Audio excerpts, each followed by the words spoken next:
Hello friends, स्वागत है आपका हमारे यूट्यूब चैनल जीएस कैप्सूल में।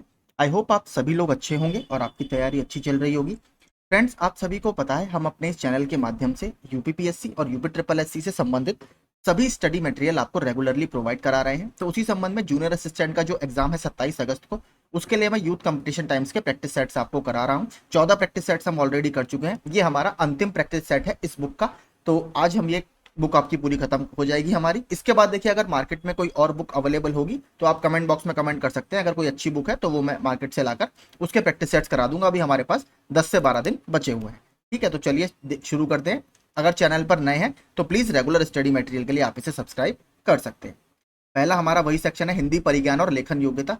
तद्धित का संधि विच्छेद क्या है? तो साफ दिख रहा है, इसमें हमारी व्यंजन संधि है। तो इसमें क्या होगा? तत् प्लस हित। ठीक है, तत् प्लस हित जो है इसमें ऑप्शन सी वाला है, ये आपका सही होगा और ये मिलकर बनाएगा तद्धित। अगला, खाद्य सामग्री जो यात्रा के समय रास्ते में उपभोग के लिए दी जाती है तो इसे बोला जाता है पाथेय।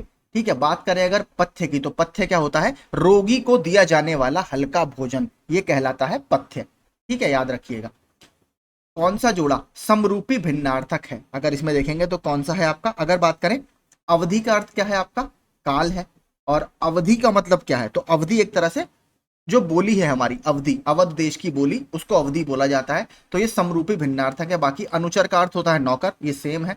अभिनय का अर्थ होता है नाटक, ये भी सेम है। आदि का अंत होता है आपका अंत, ये अंत मतलब आदि का जो मीनिंग है वो अंत है, तो ये भी आपका सेम है। तो समरूपी भिन्नार्थक ऑप्शन ए है आपका यहाँ पर। अंक शब्द के अनेकार्थी शब्द समूह का चयन कीजिए। तो अंक मतलब आपको पता है, अंक का मतलब होता है गोद। और एक इससे शब्द भी बहुत फेमस है, आपका वाक्यांश के लिए एक शब्द इसमें बहुत आता है, जैसे गोद में सोने वाली स्त्री, उसके लिए एक शब्द क्या है? अंकशायनी। याद रखिएगा, गोद में सोने वाली स्त्री अंकशायनी। तो इसमें अगर आप देखेंगे तो क्या क्या मीनिंग है? अंक मतलब गोद, अंक मतलब संख्या, और आपका कहते हैं कि इस बुक का ये प्रथम अंक है या प्रथम एडिशन है, तो आपका अध्याय। ऑप्शन बी हमारा यहां पर सही होगा। याद रखिएगा, गोद में सोने वाली स्त्री अंकशायनी। आगे, गिरी शब्द का पर्यायवाची शब्द नहीं है। तो इसमें अगर आप देखेंगे तो क्या पर्यायवाची नहीं है? तो देखिए, पर्वत है, अचल है और भूधर है। और आपका पवन जो है ये हवा का पर्यायवाची है। हवा के वायु, बयार, मारुत, ये सभी आपके पवन के पर्यायवाची हैं। इसके अलावा अगर बात करें, अचला जो शब्द है, ठीक है, अचल होता है पर्वत का, अचला होता है पृथ्वी का, ये जरूर याद रखिएगा। अगर बात करूं पर्वत के, मैं आपको और भी पर्यायवाची शब्द बताता हूं, पूछता रहता है क्योंकि। तो क्या क्या होते हैं? भूधर, गिरी, शैल, नग, नग भी याद रखिएगा, नग भी आता रहता है। इसके अलावा भूमिधर, मेरु, महीधर, तुंग, तुंग भी याद रखिएगा, तुंग भी आपका पहाड़ का पर्यायवाची है। अचल और धराधर। ठीक है, इसके अलावा अद्री। तो देखिए, ये मैं आपको बता चुका हूं, जो आपका राजस्थान एडमिनिस्ट्रेटिव सर्विसेज आरएएस का एग्जाम होता है उसमें भी ये पूछा जा चुका है। तो एक बार और बता देता हूं, भूधर, गिरी, शैल, नग, भूमिधर, मेरु, महीधर, तुंग, अचल, धराधर, अद्री। आगे चलते हैं। धूसर किसका पर्याय है? तो धूसर किसके लिए यूज किया जाता है? धूसर आपका गधे के लिए यूज किया जाता है। तो यहां पर क्या है? गर्दभ। ठीक है, याद रखिएगा, इंपॉर्टेंट है ये भी।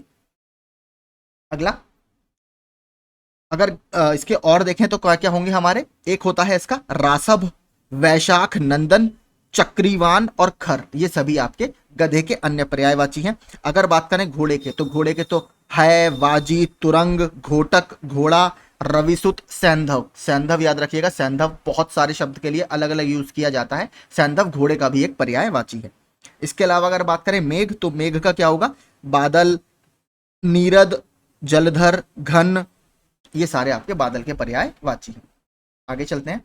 धूमिल शब्द का विपरीत शब्द क्या है? तो धूमिल होता है आपका जो थोड़ा धुंधला हो, ठीक है, जिस पर मिट्टी जम गई हो, उसके लिए बोला जाता है कि धूमिल छवि है। ठीक है, तो इसका क्या होगा? उज्जवल। ऑप्शन बी, उज्जवल की वर्तनी भी देख लीजिएगा, काफी ज्यादा पूछता है। आगे, औपचारिक शब्द में प्रत्यय लगा है, तो इसमें इक प्रत्यय लगा है, एक छोटा इक, ठीक है, इक प्रत्यय लगा है। श्रृंगार शब्द का तत्सम क्या है? श्रृंगार। वर्तनी जरूर देखिएगा, ये वाला श्रृंगार बिल्कुल सही है।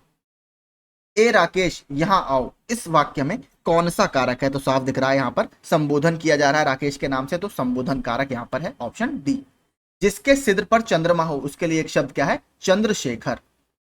ठीक है, जिसके चूड़े पर चंद्रमा सजा हो वो भी शिव जी के लिए यूज किया जाता है, तो चूड़े पर मतलब चंद्रचूड़, तो चंद्रशेखर यहाँ पर एक शब्द है। इसके अलावा देखिए शंकर का मैंने सुबह एक कम्युनिटी में क्विज डाला है कि इसमें से शंकर का पर्यायवाची कौन सा नहीं है, तो प्लीज कम्युनिटी में जाकर वो देख लीजिए। उसमें नीचे मैंने शंकर के पर्यायवाची बहुत सारे डाले हैं, उनको पढ़ लीजिएगा। जैसे ललाटाक्ष है, चंद्रशेखर है, चंद्रमौली है, ये सारे शिव जी के लिए यूज किए जाते हैं। महेश, शंकर, भूतनाथ, ये सारे शिव जी के पर्यायवाची हैं। विकल्पों में से स्त्रीलिंग शब्द का चयन कीजिए, तो इसमें से कौन सा आपका स्त्रीलिंग है? जो अग्रजा शब्द है ये स्त्रीलिंग शब्द है। बाकी सागर, छात्र और राजन ये सभी शब्द आपके पुल्लिंग में सेंस में यूज होते हैं। अगला, जो शब्द क्रिया की विशेषता बताए उसे क्या कहते हैं? सिंपल है, ये क्या कहलाता है? क्रिया विशेषण। खाली विशेषण क्या होता है? जो संज्ञा अथवा सर्वनाम की विशेषता बताते हैं उन्हें विशेषण कहते हैं। अब देखिए क्रिया विशेषण का मैं सबसे अच्छा एग्जांपल बताऊं, वो धीरे धीरे चलता है, तो चलना क्या हो गई? क्रिया। और कैसे चल रहा है? धीरे धीरे। तो यहां पर धीरे धीरे क्या हो गया? क्रिया विशेषण, क्योंकि ये क्रिया की विशेषता बता रहा है। बात करें अगर काला घोड़ा, उसके पास एक काला घोड़ा है, तो घोड़ा कैसा है? काला। तो ये घोड़े की क्या बता रहा है? विशेषता बता रहा है कि वो काले रंग का है। तो आपका यहां पर ये सिंपल हो गया विशेषण। और हाँ, एक चीज बहुत पूछता रहता है, ये बताना भूल गया मैं, बता देता हूं। जो विशेषण की भी विशेषता बताएं उन्हें क्या कहते हैं? उन्हें बोलते हैं प्रविशेषण। ठीक है, जो विशेषण की भी विशेषता बताते हैं उन्हें प्रविशेषण बोला जाता है। आगे, निम्नलिखित वाक्यों में से एक संयुक्त क्रिया का, किसमें से संयुक्त क्रिया का प्रयोग नहीं हुआ है? तो अगर इसमें आप ठीक से पढ़ेंगे तो किसमें नहीं हुआ? जो वह क्षण भर में आएगा, इसमें आपका संयुक्त क्रिया का प्रयोग नहीं हुआ है। बाकी आपका रो पड़ा, मार डाला, उठ बैठी, इन सभी में आपका संयुक्त क्रिया का प्रयोग किया गया है। अगला, राम लक्ष्मण से पत्र लिखवाता है, इस वाक्य में क्रिया का कौन सा रूप है? निम्नलिखित में से सही उत्तर चुने। तो इसमें प्रेरणार्थक क्रिया है, साफ आपको लग रहा होगा, प्रेरणार्थक क्रिया इसमें है। अगर बात करें, देखिए प्रेरणात्मक क्रिया से तात्पर्य होता क्या है आपका? जब कर्ता स्वयं न करके किसी दूसरे से तत्संबंधी कार्य करने को प्रेरित करता है। ठीक है, फिर बता देता हूं, जब कर्ता आपका स्वयं कार्य ना करके किसी दूसरे को कार्य करने हेतु प्रेरित करता है तो वहां पर आपकी प्रेरणार्थक क्रिया होती है। वह निश्चयवाचक के अपादान कारक का एक वचन रूप क्या है? तो इसके अपादान कारक का एक वचन रूप होगा उससे। ये थोड़ा सा अच्छा प्रश्न है, उससे। अगला, राज्यपाल में कौन सी संज्ञा है? तो राज्यपाल में जातिवाचक संज्ञा है, क्योंकि ये राज्यपाल की पूरी जाति का बोध करा रहा है, अलग अलग राज्यों के राज्यपाल, तो उसमें पूरी जाति का बोध हो रहा है। अशुद्ध शब्द है, तो इसमें अशुद्ध शब्द क्या है? अनसुईया आपका सही लिखा है, ऐनक सही लिखा है। संकट जो शब्द है ये आपका गलत लिखा है। संशय भी आपका सही है। संकट कैसा होगा? जैसे संशय में ऊपर बिंदी लगाए, इस तरीके से यहां पर इसमें बिंदी लगेगी, आधा ना नहीं आएगा। निम्नलिखित में से घोष वर्ण कौन सा है? घोष या सघोष भी इसको बोला जाता है, तो कौन सा वर्ण है आपका? जो जा वर्ण है, जा, ये आपका सघोष वर्ण की श्रेणी में आता है। तो सघोष वर्ण मैंने आपको अपने वर्णमाला वाले वीडियो में बताए थे। जब आप किसी व्यंजन का उच्चारण करते हैं तो जो हवा होती है वो आपके, जो आपकी वोकल कॉर्ड्स होती हैं या स्वर तंत्रियां होती हैं, इनमें कंपन करती हुई बाहर निकलती है, तो इसे घोष या सघोष वर्ण बोला जाता है। अगर बात करें तीसरा, चौथा और पांचवा, प्रत्येक वर्ग का चा टा ता पा, इनके प्रत्येक तीसरा, चौथा और पांचवा जो व्यंजन होगा वो आपका सघोष वर्ण की श्रेणी में आएगा। जैसे चा वर्ग में क्या है? चा, छा, जा। जा कौन सा वर्ण है? तीसरा वर्ण है, इसीलिए ये सघोष वर्ण की श्रेणी में आएगा। फिर बता देता हूं, प्रत्येक वर्ग का चा टा ता पा, जितने भी वर्ग हैं, इसका तीसरा, चौथा, पांचवा जो व्यंजन होगा वो आपका सघोष वर्ण की श्रेणी में आएगा। आगे चलते हैं। तोड़ती पत्थर कविता किसकी है? बहुत इंपॉर्टेंट है। तो तोड़ती पत्थर जो कविता है ये सूर्यकांत त्रिपाठी निराला जी की कविता है, और सूर्यकांत त्रिपाठी निराला जी क्रांतिकारी प्रवृत्ति के कवि माने जाते हैं। अब देखते हैं गद्यांश। धरातल से युद्ध की विभीषिकाओं को सदा सदा के लिए समाप्त करने के लिए गांधी जी ने विश्व को अहिंसा रूपी अस्त्र प्रदान किया। गांधी जी कहा करते थे कि प्रेम और अहिंसा के द्वारा विश्व के कठोर से कठोर हृदय को भी कोमल बनाया जा सकता है। उन्होंने इन सिद्धांतों का परीक्षण भी किया और वे नितांत सफल सिद्ध हुए।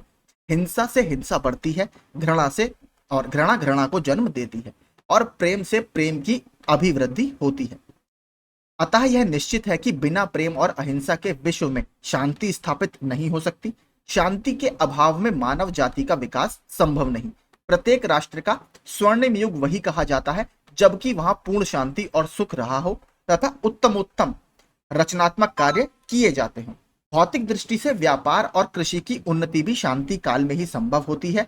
अतः यदि हम विश्व का कल्याण चाहते हैं तो हमें युद्ध का बहिष्कार करना ही होगा। अहिंसा और प्रेम की भावना से विश्व में शांति स्थापित करनी होगी, तभी विश्व में सुखमय एवं शांतिमय राज्य की स्थापना संभव होगी। अब देखते हैं प्रश्न। पहला प्रश्न आपका क्या है, विश्व में शांति क्यों आवश्यक है? तो अगर मैं देखेंगे आप, इसमें क्या बात की जा रही है, देखा होगा आपने कि बिना शांति के विकास आपका संभव नहीं है। तो शांति जब होगी तभी आपका विकास संभव होगा। तो अगर आप देखेंगे तो मानव जाति के लिए, विकास के लिए ऑप्शन ए जो है ये काफी बेहतर ऑप्शन है। अगला, विश्व शांति स्थापना के लिए सबसे ज्यादा आवश्यक क्या है? तो हमने साफ ऊपर देख लिया, सबसे आवश्यक क्या है, अहिंसा और प्रेम, ऑप्शन बी। थोड़ा थोड़ा महात्मा गांधी जी की फिलॉसफी से प्रेरित यह आर्टिकल है। अगला, कठोर से कठोर हृदय को भी कोमल बनाया जा सकता है, किसके द्वारा? तो कठोर से कठोर हृदय को भी अहिंसा के द्वारा कोमल बनाया जा सकता है, ऑप्शन सी। अगला, संक्षेपण मूल पाठ से कितने शब्दों में लिखा होना चाहिए? तो ये स्टैंडर्ड माना जाता है कि लगभग 1/3 में आपका संक्षेपण होना चाहिए, 1/3 शब्दों में। यह आपका यूपी पीसीएस की मुख्य परीक्षा में आता है। ओखली में सिर देना, इस मुहावरे का क्या अर्थ है? तो ओखली में सिर देने का अर्थ है आपका मुसीबत झेलना। सखिन सहित हर्षी अति रानी, सूखत धानु परा जनु पानी, इसमें कौन सा अलंकार है? तो इसमें उत्प्रेक्षा अलंकार है। ठीक है, जहां उपमेय में उपमान की संभावना की जाए वहां पर उत्प्रेक्षा अलंकार होता है।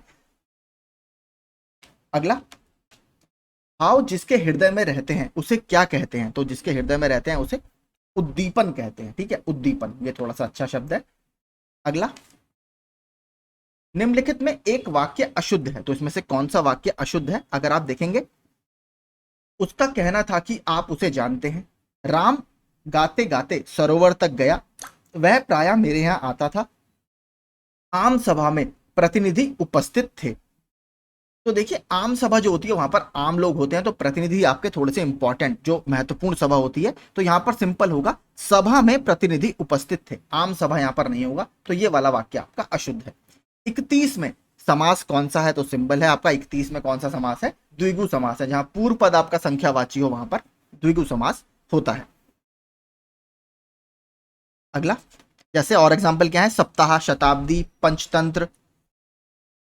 जिस व्यक्ति पर अभियोग लगाया गया हो उसे क्या कहा जाता है? तो उसे अभियुक्त बोला जाता है, जिस पर मुकदमा चल रहा हो, अभियुक्त। ठीक है, अब देखते हैं सामान्य बुद्धि परीक्षण के, मैं आपको आंसर बता देता हूं। 31वें का जो आंसर है वो होगा आपका 50, यानी डी। डाली की ऊंचाई, तो यह प्रश्न आप आराम से पढ़ लीजिए पॉज करके। आगे चलते हैं। तो 32वें का जो आंसर है वो होगा आपका चंद्रा, ऑप्शन सी। 33वें की बात करें, जो आपका सीरीज वाला प्रश्न है, इसका जो आंसर होगा वो होगा B ZZZ, BZZ, option C. 34वें की बात करें तो जो आपका कथन और निष्कर्ष वाला प्रश्न है, इसका आंसर होगा केवल निष्कर्ष एक सही है, ऑप्शन डी यहां पर सही होगा। ठीक है, इसको देख लीजिए आप आराम से। 35वां देखते हैं आप। निम्नलिखित अनुच्छेद को पढ़ें, तो प्रारंभ से ही शिक्षा वाला जो आपका है, इसका आंसर होगा बी, प्रत्येक व्यक्ति को शिक्षा का अधिकार है। आप आराम से पढ़ लीजिए, इसको स्क्रीनशॉट लेकर पढ़ लीजिएगा। अगला, निर्देश डॉट चिन्ह, इसमें अगर बताना है हमें आकृति वाला, इस तरीके के प्रश्न इस बार वीडियो में काफी आए थे, तो इसमें जो सही आकृति है वो है ऑप्शन डी, ये आप देख लीजिए आराम से। 37वां, पी ए का पुत्र है, तो आपका ब्लड रिलेशन वाला क्वेश्चन है। इसमें अगर आप देखेंगे तो क्या है आपका सही उत्तर ए, बहु। 38वां,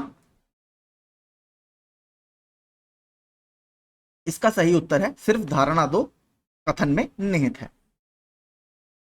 अगला, संतोष अपनी पत्नी पूजा से 5 वर्ष बड़ा है, तो एज वाला प्रश्न है ये आपका। 39वें का सही आंसर है ऑप्शन बी, 25 वर्ष। 40वां जो है इसको देखते हैं, 40वें का सही आंसर है 8149, 8149। नीचे दिए गए चित्र में त्रिभुजों की संख्या कितनी है? तो इसमें त्रिभुजों की संख्या जो है 41वें में वो है 15, ऑप्शन सी। 42वें की बात करें तो 42वें का सही उत्तर क्या होगा? 60.75, ऑप्शन डी। अगला 43वां, तो दिए गए परिच्छेद को ध्यान से पढ़ना है और कौन सा मेल खाता है वो हमें देखना है। काफी बड़ा है, देखिए पूरा, एक बार स्क्रीनशॉट इसका ले लीजिए। अगला देखते हैं, मैं इसमें दिखा देता हूं आपको। तो 43वें का सही आंसर क्या होगा? विकल्प बी जो है आपका, किसान रसायनों के प्रयोग वाला, ये आपका इसका सही आंसर है। बात करें 44वें का, तो जो वेन डायग्राम वाला आपका प्रश्न है 44वां, इसमें सही उत्तर है आपका 7, ऑप्शन डी। अगला अगर कथन कारण वाला प्रश्न देखें 45वां, तो 45वें का सही उत्तर है आपका केवल तर्क एक मजबूत है, ऑप्शन सी जो है आपका ये इसमें सही है। ठीक है, तो यही आपके रीजनिंग के प्रश्न थे। अब हम देखते हैं सामान्य जानकारी, जनरल नॉलेज के प्रश्न। अलाउद्दीन खिलजी के शासनकाल में निम्नलिखित में से कौन राज्यपाल था? तो इसमें कौन राज्यपाल था? तो जो गयासुद्दीन तुगलक है, ये अलाउद्दीन खिलजी के टाइम में जो आपका फ्रंटियर प्रोविंस है, पंजाब वाला क्षेत्र, वहां का राज्यपाल, या इनको बोला जाता था प्रोविंशियल गवर्नर इंग्लिश में, तो प्रांत के गवर्नर थे। और जब खिलजी वंश आपका खत्म होता है, क्योंकि खिलजी वंश अगर बात करें, देखिए जो पूरा दिल्ली सल्तनत है उसमें अलग अलग वंश हुए हैं। जैसे सबसे पहले आपका स्लेव डायनेस्टी यानी दास वंश, फिर आपका खिलजी वंश, फिर आपका तुगलक वंश, फिर आपका सैयद वंश, और फिर आपका लोधी वंश। तो इन सभी में जो सबसे कम शासनकाल रहा है वो लोधी वंश का, सॉरी, खिलजी वंश का रहा है। और खिलजी वंश की जब अलाउद्दीन खिलजी की डेथ हो जाती है, उसके बाद जो ये गवर्नर होता है गयासुद्दीन तुगलक, यही आपका किसकी स्थापना करता है? तुगलक वंश की स्थापना करता है। अगर बात करें इनके कार्यकाल की, तो खिलजी वंश कब से कब तक रहा है? तो 1290 से लेकर 1320 तक खिलजी वंश आपका रहा है। और सबसे कम समय तक खिलजी वंश ने शासन किया, सबसे ज्यादा समय तक किसने शासन किया है? तुगलक वंश ने सबसे ज्यादा समय तक शासन किया है। ठीक है, याद रखिएगा। बात करें अगर अलाउद्दीन खिलजी की, तो अलाउद्दीन खिलजी से काफी प्रश्न एग्जाम में बनते हैं। तो सबसे पहली बात, अलाउद्दीन खिलजी या खिलजी वंश की स्थापना की किसने है? तो खिलजी वंश की स्थापना जलालुद्दीन खिलजी ने की है। उसको बाद में मार देते हैं अलाउद्दीन खिलजी, और ये बन जाता है राजा। और अलाउद्दीन खिलजी का असली नाम क्या होता है? अली गुरशप, याद रखिएगा, अली गुरशप। और इसके अलावा बात करें अलाउद्दीन खिलजी के कोर्ट में एक बहुत फेमस आपके पोएट है, कौन? अमीर खुसरो। अमीर खुसरो ने कहा जाता है कि दिल्ली के लगभग 7 सुल्तानों का शासन देखा था। जो अलाउद्दीन खिलजी है अपने आप को क्या मानता था? सिकंदर ए सानी, यानी सेकंड अलेक्जेंडर, द्वितीय सिकंदर अपने आप को ये बोलता था, याद रखिएगा। इसके अलावा देखिए, इसने जो मंडी वगैरह होती है या मार्केट होते हैं, उसके लिए एक अलग से पूरा विभाग बनाया था, दीवान ए रियासत, और उसकी जो देखरेख करता था एक ऑफिसर था, उसका नाम था शाहना ए मंडी। ठीक है, तो ये सब काम इन्होंने मार्केट कंट्रोल के लिए किए थे। अगर आपसे सीधे पूछे कि इनमें से दिल्ली के किस सुल्तान ने या मार्केट रिफॉर्म्स या बाजारों के मूल्यों में काफी ज्यादा सुधार किया, या बाजार की जो पूरी मेथड था उसमें काफी सुधार किया, तो अलाउद्दीन खिलजी आंसर लगाइएगा। असली नाम क्या है? अली गुरशप। और दूसरा किस नाम से जाना जाता था? सिकंदर ए सानी या सेकंड अलेक्जेंडर। आगे चलते हैं। नवंबर 1915 में डैश को लाहौर में फरवरी 1915 के गदर संयंत्र में उनकी भूमिका के लिए फांसी दे दी गई थी। तो किसको फांसी दे दी गई थी? अगर आप, तो करतार सिंह सराभा जी को फांसी दे दी गई थी। ये भी अच्छा प्रश्न है। 1932 का पूना पैक्ट महात्मा गांधी और किसके बीच एक समझौता था? तो ये महात्मा गांधी और doctor B R Ambedkar ji के बीच एक समझौता था। महात्मा गांधी जी इस समय, देखिए हुआ क्या था, इसको बोला जाता है 1932 में एक रैमसे मैकडोनाल्ड का कम्युनल अवार्ड आता है। उसमें वो क्या कहता है कि जो डिप्रेस क्लासेस होती हैं, या जिसको हम आज में अनुसूचित जाति या शेड्यूल कास्ट बोलते हैं, उस समय उन्हें डिप्रेस क्लास के नाम से जाना जाता था, उनको अलग सीटें देने के लिए, यानी उनके लिए सेपरेट इलेक्टोरेट, मतलब जो दलित वर्ग के लोग हैं उनको केवल दलित लोग ही चुनेंगे, ऐसा उसने एक कम्युनल अवार्ड लेकर आया। याद रखिएगा, रैमसे मैकडोनाल्ड, जिसको मैकडोनाल्ड अवार्ड बोला जाता है। लेकिन महात्मा गांधी ने इसका बहुत ज्यादा विरोध किया। तो डॉक्टर भीमराव अंबेडकर जी, आपको पता है, जो डिप्रेस क्लास थे उनके हितों के लिए काफी काम करते थे। तो इस समय गांधी जी पुणे की यरवदा जेल में बंद थे। वहां पर महात्मा गांधी और डॉक्टर बी आर अम्बेडकर के बीच में एक समझौता होता है, जिसमें महात्मा गांधी कहते हैं कि ज्वाइंट इलेक्टोरेट रहेगा, मतलब सब मिलकर एक दूसरे को चुनेंगे, लेकिन इनके लिए उन्होंने रिजर्व सीट, इसका प्रावधान कर दिया कि इनके लिए कुछ सीटें आरक्षित कर दी जाएं। तो ये आपका जाना जाता है पूना पैक्ट। पूना क्योंकि वहां पर यरवदा जेल में उस समय महात्मा गांधी जी थे, तो पुणे की हिसाब से लिए इसको पूना पैक्ट बोला जाता है। याद रखिएगा, किसने? Doctor B R Ambedkar. Gandhi Irwin समझौता भी बहुत ज्यादा फेमस है, आपने अगर सुना होगा गांधी इरविन समझौता। तो गांधी इरविन समझौते के तहत ही सबसे पहले तो उन्होंने कहा था कि आप जो सिविल डिसोबीडियंस मूवमेंट है, यानी सविनय अवज्ञा आंदोलन है, उसको थोड़ा सा स्थगित कर दीजिए। आप द्वितीय गोलमेज सम्मेलन में भाग लेने के लिए लंदन आइए, क्योंकि गांधी जी उस समय बहुत बड़ी हस्ती थे भारतीय पॉलिटिक्स में। तो इरविन ने कहा था कि आप सेकंड गोलमेज सम्मेलन में भाग लेने के लिए आइए। तो गांधी जी ने एकमात्र गोलमेज सम्मेलन में भाग लिया है, टोटल 3 हुए थे। महात्मा गांधी ने द्वितीय गोलमेज सम्मेलन में भाग लिया है, और ये कौन से जहाज से वहां पर गए थे ये भी पूछ लिया था, लंदन में SS राजपूताना नामक शिप से ये वहां पर गए थे। बात करें अगर गांधी जी की, गांधी जी ने एकमात्र कांग्रेस सेशन की अध्यक्षता की है, 1924 में हुआ बेलगांव का अधिवेशन, जो कि कर्नाटक में आयोजित किया गया था। तो यही आप संबंधित हैं। आज देखिए थोड़ा सा इंपॉर्टेंट अरविंदो घोष जी भी हैं, क्योंकि आज अरविंदो घोष जी का बर्थडे भी है। तो अरविंदो घोष से संबंधित एक बुक का नाम काफी ज्यादा पूछा जाता है, द लाइफ डिवाइन। कि द लाइफ डिवाइन बुक किसने लिखी है, तो ये बुक अरविंदो घोष द्वारा लिखी गई है। अरविंदो आश्रम की बात करें तो वो कहां पर है, अरविंदो आश्रम पुंडीचेरी में स्थित है, पौंडीचेरी में स्थित है। ठीक है, द लाइफ डिवाइन याद रखिएगा, ये बुक बहुत पूछी जाती है। निम्नलिखित में से किसे श्वेत पर्वत या व्हाइट माउंटेन के नाम से भी जाना जाता है, तो किसे व्हाइट माउंटेन के नाम से भी जाना जाता है, तो जो धौलागिरी पर्वत है इसे व्हाइट माउंटेन या सफेद पर्वत के नाम से भी जाना जाता है। Option D Dhaulagiri. अगर बात करें, देखिए जो धौलागिरी पर्वत है इसका नाम संस्कृत का एक शब्द है धवल, ठीक है, इससे निकला है, और धवल का जो मतलब होता है वो होता है व्हाइट या श्वेत, इसीलिए इसे श्वेत पर्वत भी बोला जाता है। आगे, भारत की सबसे लंबी झील कौन सी है, तो भारत की अगर लेंथ वाइज सबसे लंबी झील देखेंगे तो आपकी जो केरल की लेक वेम्बनाड है, और वेम्बनाड एक रामसार स्थल भी है। मैंने आपको बताया था केरल में 3 रामसार स्थल बहुत फेमस हैं, षष्टमकोट्टा, अष्टमुडी और वेम्बनाड। तो वेम्बनाड इस समय भारत की सबसे लंबी लेंथ वाइज झील मानी जाती है, क्योंकि पूरे केरल के वेस्ट कोस्ट पे ये चलती है। ठीक है, आगे चलते हैं। निम्नलिखित में से कौन सा राज्य सूरजमुखी की खेती में अग्रणी है, तो कौन आपका सूरजमुखी की खेती में अग्रणी है, तो कर्नाटक जो है ये सूरजमुखी की खेती में अग्रणी है। भारतीय संविधान का अनुच्छेद 48A पर्यावरण का संरक्षण और सुधार एवं वन और वन्य जीवन की सुरक्षा किससे संबंधित है, तो ये राज्य के नीति निर्देशक सिद्धांतों के अंतर्गत आता है। राज्य के नीति निर्देशक सिद्धांत हमने आयरलैंड के संविधान से लिए हैं, पहला पॉइंट यही हो गया। इसकी बात करें कौन से भाग में है, हमारे संविधान के भाग 4 में है। ये अनुच्छेद कौन से कवर करता है, अनुच्छेद 36 से लेकर 51 तक, और 48A है, मतलब जिसके आगे ए वगैरह लगा रहता है इसका अर्थ होता है ये किसी संविधान संशोधन के द्वारा जोड़ा गया है। तो ये ओरिजिनल संविधान का भाग नहीं था, याद कीजिए, इसको 42वें संविधान संशोधन के द्वारा हमारे संविधान में जोड़ा गया है सन 1976 में। तो ये राज्य के नीति निर्देशक सिद्धांत से संबंधित है। मौलिक अधिकार की बात करें तो मौलिक अधिकार संविधान के भाग 3 में है, अमेरिका के संविधान से प्रेरित है। कौन से अनुच्छेद के अंतर्गत आते हैं, अनुच्छेद 12 से 35 तक मौलिक अधिकार के अंतर्गत आता है। ठीक है, ओरिजिनल कितने थे, ओरिजिनल संविधान में 7 मौलिक अधिकार थे, लेकिन 44वें संविधान संशोधन से सन 1978 में संपत्ति के अधिकार को हटा दिया गया, इसलिए अब वर्तमान में केवल 6 मौलिक अधिकार हैं। अब जो प्रॉपर्टी का राइट है या संपत्ति का अधिकार है वो अनुच्छेद 300 का के तहत एक लीगल राइट है। आगे चलते हैं।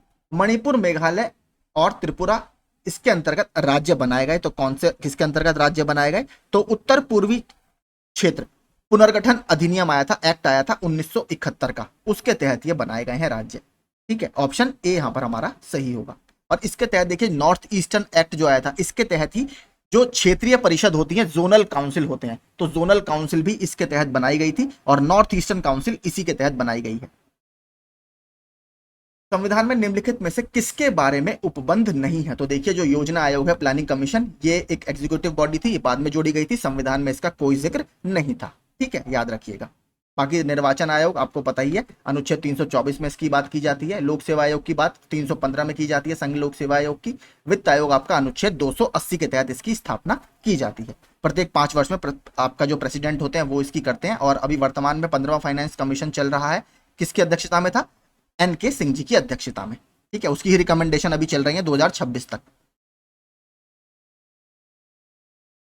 अगला, एक निश्चित समयावधि में किसी देश की सीमा के अंदर उत्पादित वस्तुओं और सेवाओं के कुल अंतिम मूल्य, इसको क्या कहते हैं, तो फाइनल मार्केटेबल गुड्स। ठीक है, produce with in the territory of a country, इसको बोला जाता है आपका GDP यानी ग्रॉस डोमेस्टिक प्रोडक्ट, सकल घरेलू उत्पाद। अगला, वह दर जिस पर RBI वाणिज्यिक बैंकों को अल्पावधि के लिए उधार देता है क्या कहलाती है, तो देखिए ये हमने पहले भी डिस्कस किया था, इसको बोला जाता है रेपो रेट। ठीक है, इसमें होता क्या है, देखिए अगर RBI अल्प अवधि के लिए, इसलिए आपने देखा होगा जो रेपो रेट होता है, रिवर्स रेपो रेट जब बढ़ता है या घटता है तो लोन उसी हिसाब से महंगे और सस्ते होते हैं। क्योंकि देखिए अगर आरबीआई बैंकों को लोन देगी, आपने रेपो रेट बढ़ाया मतलब इंटरेस्ट रेट बढ़ाया और बैंकों को लोन मिला महंगा, जब बैंकों को लोन महंगा मिलेगा तो अल्टीमेटली बैंक अपना प्रॉफिट उस पर लगाएंगे, तो कस्टमर को भी वो लोन महंगा ही मिलेगा। ठीक है, अगर बैंकों को क्या करना है, बैंक अगर रिवर्स रेपो रेट क्या होता है जिससे आरबीआई बैंकों से पैसा उधार लेता है, तो ये देखिए सब मॉनेटरी पॉलिसी के टूल्स होते हैं, कैसे मार्केट में पैसे को पंप करना है या कैसे मार्केट से पैसा निकालना है, ये आरबीआई सब इन्फ्लेशन रेट मुद्रास्फीति को ध्यान में रखकर इस पर निर्णय लेता है। जो आरबीआई की मॉनेटरी पॉलिसी कमेटी है वो इस पर निर्णय लेती है। प्रधानमंत्री जीवाई का पूर्ण रूप इसका क्या है, तो अगर पीएमजीवाई की बात करें तो पीएमजीवाई का नाम है प्रधानमंत्री ग्रामोदय योजना। ठीक है, ऑप्शन बी। नोबेल शांति पुरस्कार जीतने वाले पहले अमेरिकी कौन थे, तो थियोडोर रूजवेल्ट को, ठीक है, शांति के लिए नोबेल पुरस्कार दिया गया था, याद रखिएगा थियोडोर रूजवेल्ट को। अगला,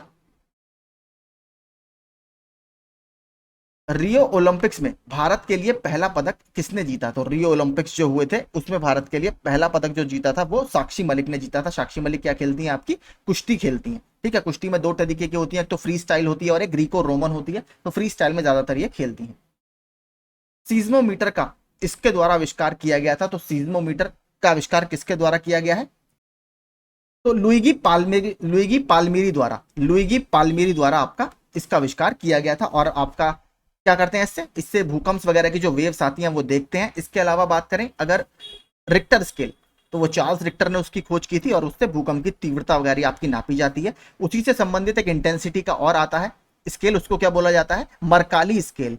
ठीक है, ये बहुत लगातार प्रश्न पूछता है। इसके अलावा देखिए 2 से 3 स्केल के नाम और आते रहते हैं, वो भी मैं आपको बता देता हूं। एक है ब्यूफोर्ट स्केल, ठीक है, ब्यूफोर्ट, BEAUFORT, ब्यूफोर्ट स्केल। इसका उपयोग किसके लिए किया जाता है, तो ब्यूफोर्ट स्केल से देखिए स्पीड नापी जाती है, लेकिन बहुत हाई इंटेंसिटी की स्पीड नहीं। लेकिन अगर बात करें एक और स्केल है साफिर सिम्पसन स्केल, तो साफिर सिम्पसन स्केल से जो अमेरिका के आसपास आपने देखा होगा हरिकेन्स वगैरह बहुत आते हैं, तो बहुत ज्यादा विंड की स्पीड, हरिकेन्स को जो क्लासिफाई किया जाता है वो साफिर सिम्पसन स्केल के आधार पर ही किया जाता है। तो भूकंप से संबंधित दो आपके स्केल हैं, एक नापता है मैग्नीट्यूड जो आपका है रिक्टर स्केल, एक नापता है आपका इंटेंसिटी यानी उससे डैमेज कितना होगा उसको बोलते हैं मरकाली स्केल। इसके अलावा एक ब्यूफोर्ट स्केल है, ब्यूफोर्ट स्केल से भी आपका वेग नापा जाता है विंड का, और एक है आपका साफिर सिम्पसन स्केल जो आपका कहीं ना कहीं हरिकेन्स वगैरह की वेलोसिटी या गति हमें बताता है।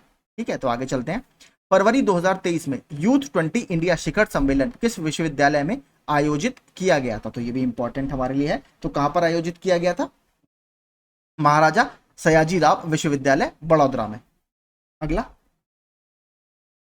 फरवरी 2023 में कौन सा उच्च न्यायालय क्षेत्रीय भाषा में निर्णय प्रकाशित करने वाला देश का पहला उच्च न्यायालय बन गया है, तो केरल उच्च न्यायालय। और केरल को भी भारत का पहला कंप्लीट डिजिटल राज्य भी घोषित किया गया है। इसके अलावा देखिए केरल एक वजह से और चर्चा में है, आपने देखा होगा जो NIRF की रैंकिंग्स आती हैं इंस्टीट्यूट की कि कौन सा इंस्टीट्यूट बेस्ट है, तो एक नेशनल लेवल पर आती है, तो केरल उसे राज्य स्तर पर उस तरीके का इंडेक्स जारी करने वाला पहला राज्य बन गया है कि केरल राज्य में कौन कौन से इंस्टीट्यूट की रैंक क्या है, तो केरल ऐसा करने वाला पहला राज्य बना है। तो यह भी याद रखिएगा कि राज्य स्तर पर रैंकिंग फ्रेमवर्क लागू करने वाला कौन राज्य बना है, केरल। और केरल ही भारत का पहला कंप्लीट डिजिटल स्टेट भी बना है। झारखंड उच्च न्यायालय क्यों फेमस है, देखिए झारखंड उच्च न्यायालय की नई बिल्डिंग का अनावरण अभी द्रौपदी मुर्मू जी ने किया है, और इस समय भारत की सबसे बड़ी हाई कोर्ट की बिल्डिंग अगर है तो वो झारखंड के हाई कोर्ट की बिल्डिंग ही है, याद रखिएगा। 1 जनवरी 2023 को सत्येंद्र नाथ बोस की कौन सी जयंती मनाई गई है, तो सत्येंद्र नाथ बोस की 129वीं जयंती अभी मनाई गई है। ठीक है, बात करें सत्येंद्र नाथ बोस ने आइंस्टीन के साथ मिलकर आपको पता है काफी ज्यादा काम किया है। इन्हीं के नाम पर एक कण का नाम भी रखा गया है हिग्स बोसॉन। ठीक है, हिग्स बोसॉन या बोस आइंस्टीन कंडेंसेट उसको बोलते हैं, तो क्योंकि दोनों ने मिलकर उस पर काम किया था तो बोस आइंस्टीन इसलिए इन्हें बोला जाता है। आगे चलते हैं। किस देश ने यूरो मुद्रा को अभी हाल ही में अपनाया है, तो हाल ही में यूरो मुद्रा अपनाने वाला देश बना है क्रोएशिया। ठीक है, क्रोएशिया याद रखिएगा, काफी इंपॉर्टेंट है। इससे पहले अगर बात करें तो क्रोएशिया की क्या करेंसी थी, क्रोएशिया की करेंसी का नाम था कुना। ठीक है, याद रखिएगा कुना। और अगर बात करें क्रोएशिया की कैपिटल क्या है, राजधानी क्या है, जाग्रेब, याद रखिएगा जाग्रेब। और अगर इसकी मैं आपको मैप में दिखाऊं तो आप इसका बॉर्डर समझ पाएंगे किस किस से बॉर्डर करता है, तो इसको मैप में देखते हैं। तो अगर इस मैप में आप देखेंगे, ठीक है, तो ये है आपका क्रोएशिया। ठीक है, क्रोएशिया ये रहा, अगर क्रोएशिया का बॉर्डर आप देखेंगे तो एक तरफ इसके क्या है आपका एड्रियाटिक सी, ठीक है, सबसे पहले तो वेस्ट में इसके एड्रियाटिक सी है। अगर हम इसके बॉर्डर की बात करें तो क्या क्या है, स्लोवेनिया है, ठीक है, ऊपर ये रहा आपका, ये रहा स्लोवेनिया। इसके अलावा बात करें हंगरी है, ठीक है, हंगरी अभी क्यों चर्चा में ये भी बता देता हूं। हंगरी के बुडापेस्ट में, जो कि हंगरी की कैपिटल भी है, विश्व एथलेटिक्स चैंपियनशिप आयोजित की जा रही है और भारत का नेतृत्व इसमें करेंगे नीरज चोपड़ा जी। इसके अलावा बात करें यहां पर आप देखेंगे सर्बिया इसका है, नीचे बोस्निया हर्जेगोविना है, ये इसकी बॉर्डर करती है, और मॉन्टेनेग्रो भी इसके साथ बॉर्डर करता है, ये रहा मॉन्टेनेग्रो, ठीक है। तो क्रोएशिया आपका याद रखिएगा एड्रियाटिक सी से बॉर्डर करता है और इसने अभी यूरो मुद्रा को अपनाया है, ठीक है। अगला चलते हैं। 1 जनवरी 2023 को लुइस इनासियो लूला डे सिल्वा ने किस देश के राष्ट्रपति के रूप में पदभार ग्रहण किया है? तो किसने किया है? लूला डे सिल्वा, आपको नाम से ही अगर लग रहा हो तो आराम से आप बता देंगे, ये ब्राजील के राष्ट्रपति अभी बने हैं। और किसका जगह इन्होंने ली है? बोल्सोनारो की, ठीक है, जेयर बोल्सोनारो की जगह ली है, जो भारत के मुख्य अतिथि के रूप में भी आए थे, अगर आपको याद हो। कंप्यूटर और सूचना प्रौद्योगिकी आप देखते हैं, ये भी काफी इंपॉर्टेंट सेक्शन है हमारे लिए। निम्नलिखित में से कौन सा या कौन से मूल ऑपरेशन कंप्यूटर द्वारा किए जाते हैं? तो अरिथमेटिक ऑपरेशन, लॉजिकल ऑपरेशन और स्टोरेज एंड रिट्रीवल। तो इसमें कौन कौन से ऑपरेशन आपका कंप्यूटर करता है? तो देखिए, अगर हम देखेंगे तो सारे ही ऑपरेशन आपके कंप्यूटर द्वारा किए जाते हैं, ऑप्शन डी। अगला, भारत के सबसे युवा एवं पहले मल्टी पेटाफ्लॉप्स, मैंने आपको बताया था सुपर कंप्यूटर की जो स्पीड्स होती हैं वो पेटाफ्लॉप्स में नापी जाती हैं। सुपर कंप्यूटर प्रत्यूष का प्रयोग किस उद्देश्य से किया जाता है? तो किस उद्देश्य से किया जाता है? वेदर फोरकास्टिंग के लिए, यानी मौसम के पूर्वानुमान के लिए। मैंने आपको बताया था मौसम वगैरह के लिए, चक्रवात वगैरह के ट्रैकिंग के लिए बहुत हाई स्पीड के सुपर कंप्यूटर चाहिए होते हैं, तो इसमें प्रत्यूष हमारा काम करता है। अगर बात करें दुनिया का सबसे फास्टेस्ट सुपर कंप्यूटर कौन सा है, या इससे पहले बात करें अगर दुनिया का सबसे पहला सुपर कंप्यूटर कौन सा था, 1976 में विकसित क्रे 1। भारत का सबसे पहला सुपर कंप्यूटर है परम 8000, जो 1991 में सी डैक के द्वारा विकसित किया गया। दुनिया का इस समय फास्टेस्ट सुपर कंप्यूटर कौन सा है? तो है यूएसए का फ्रंटियर सिस्टम। और भारत का सबसे फास्टेस्ट कौन सा है, जो विश्व में 75वें नंबर पर है? एरावत, जो कि सी डैक पुणे में स्थापित है। आगे, पहला माइक्रो प्रोसेसर 4004 किस कंपनी द्वारा बनाया गया था? तो यह बनाया गया था इंटेल के द्वारा, और इंटेल बहुत बड़ी देखिए माइक्रो प्रोसेसर बनाने की कंपनी है, याद रखिएगा। अगला, निम्न में से कौन सा संभाव्य स्वीकृति नहीं है? तो इसमें से कौन सी संभाव्य स्वीकृति नहीं है? ओमेगा ऑटोमेशन संभाव्य स्वीकृति नहीं है। निम्नलिखित में से कौन सी programming language artificial intelligence development से संबंधित है? तो ये हमने देखा था प्रोलॉग लैंग्वेज, ठीक है, प्रोलॉग लैंग्वेज इससे संबंधित है। आगे, एआई, कंप्यूटर में एआई का अर्थ क्या है? तो सिंपल है, आर्टिफिशियल इंटेलिजेंस। जो वर्तमान में हमारी जनरेशन चल रही है कंप्यूटर की, अल्ट्रा लार्ज स्केल इंटीग्रेशन पर आधारित है, वो आर्टिफिशियल इंटेलिजेंस ही उसके कोर में है, जो बेस है उसका वो यही है। निम्नलिखित में से कौन इंटरनेट ऑफ थिंग्स की विशेषता है? Connectivity, dynamic and self adapting और स्केलेबिलिटी। तो देखिए, जो आपकी सारी हैं ये आपके नए जो अभी इंटरनेट ऑफ थिंग्स आ रहा है इसकी विशेषताएं हैं। इन कंप्यूटर फील्ड, LIFO का मतलब क्या होता है कंप्यूटर के फील्ड में? तो LIFO का मतलब होता है last in first out, last in first out, option C में है। इसके अलावा देखिए, हाँ, ऊपर मैं आपको बात बताना भूल गया था, जो इंटरनेट ऑफ थिंग्स है, जो हमने अभी क्वेश्चन देखा था, इसका पहली बार जो प्रयोग किया गया था शब्द का, वो 1999 में किया है केविन एस्टन ने, याद रखिएगा, केविन एस्टन। प्रिंटिंग से पहले पेज का पूर्वावलोकन या प्रीव्यू करने के लिए किस शॉर्टकट कुंजी का उपयोग किया जाता है? तो अगर आपको प्रीव्यू करना हो प्रिंट का कि कैसा प्रिंट हमारा A4 पेपर पे या जिस भी पेपर पर आपको निकालना है कैसा लगेगा, तो उसमें हमें किसमें बताया जाता है ये, या कौन सी शॉर्टकट की से? Control F2, option B. निम्नलिखित में से वर्ड प्रोसेसर में पैराग्राफ फॉर्मेटिंग में क्या शामिल है? तो पैराग्राफ फॉर्मेटिंग में क्या शामिल है? लाइन स्पेसिंग या पंक्ति अंतराल। निम्न में से कौन सा बुनियादी रूप से टेक्स्ट फॉर्मेटिंग की विशेषता नहीं है? तो क्या नहीं है आपकी? कैपिटलाइज, ये नहीं है टेक्स्ट फॉर्मेटिंग की विशेषता। MS वर्ड का प्रयोग मूलतः निम्नलिखित के लिए किया जाता है। तो किसके लिए किया जाता है MS वर्ड का प्रयोग? प्रिपेयरिंग द वेरियस डॉक्यूमेंट्स, यानी विभिन्न प्रलेख तैयार करने के लिए। स्प्रेडशीट प्रयोग करने का लाभ यह है, जो आप एक्सेल वगैरह में बनाते हैं, calculation can be done automatically, यानी गणनाएं स्वतः ही की जा सकती हैं। डाटा में परिवर्तन होने पर गणनाएं स्वतः ही अद्यतन हो जाती हैं, ठीक है। मोर फ्लेक्सिबिलिटी, यानी अधिक लचीलापन होता है। तो यह सारे के सारे आपके इसमें फायदे हैं। Internet explorer was launched in, ये भी प्रश्न देखिए आया हुआ है, बहुत इंपॉर्टेंट है, 1995 में से लॉन्च किया गया, याद रखिएगा 1995 में, ऑप्शन डी। अगला 80वां, लाइनक्स क्या है? तो लाइनक्स एक आपका ऑपरेटिंग सिस्टम है, ठीक है, ओपन सोर्स ऑपरेटिंग सिस्टम है, ऑप्शन डी ओपन सोर्स। अब देखते हैं हम उत्तर प्रदेश स्पेशल से संबंधित प्रश्न। उत्तर प्रदेश का कौन सा शहर चिकनकारी साड़ियों नामक सुंदर कढ़ाई वाली साड़ियों के लिए फेमस है? तो आपका लखनऊ इसके लिए फेमस है। बात करें मुरादाबाद किसके लिए फेमस है? मुरादाबाद आपका पीतल नगरी के नाम से जाना जाता है, तो पीतल के कार्य के लिए फेमस है।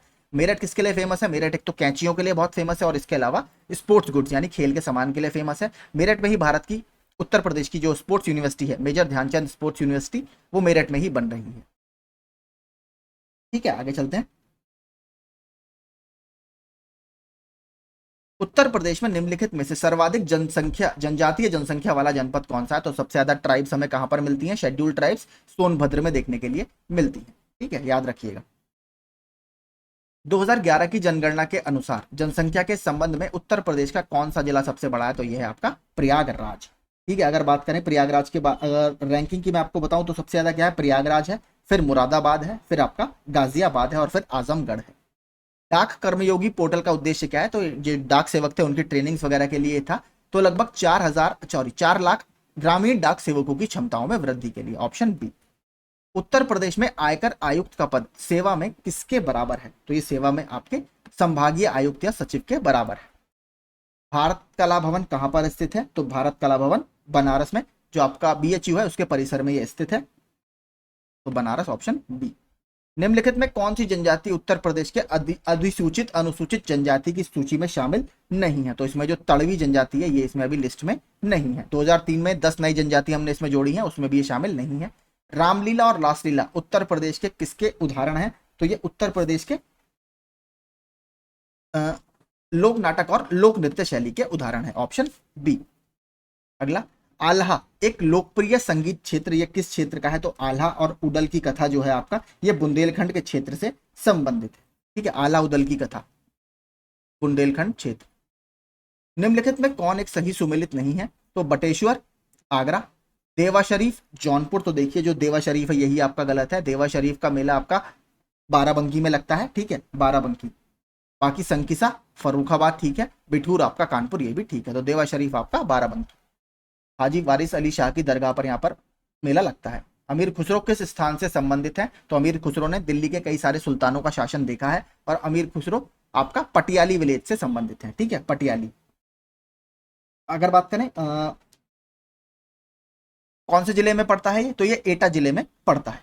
ठीक है, और अमीर खुसरो जी को माना जाता है कि इन्हें बहुत सारी भाषाओं का ज्ञान था, कई सारी भाषा में इनको एक्सपर्ट माना जाता है, जैसे अरबी भाषा, पारसी भाषा, उर्दू भाषा।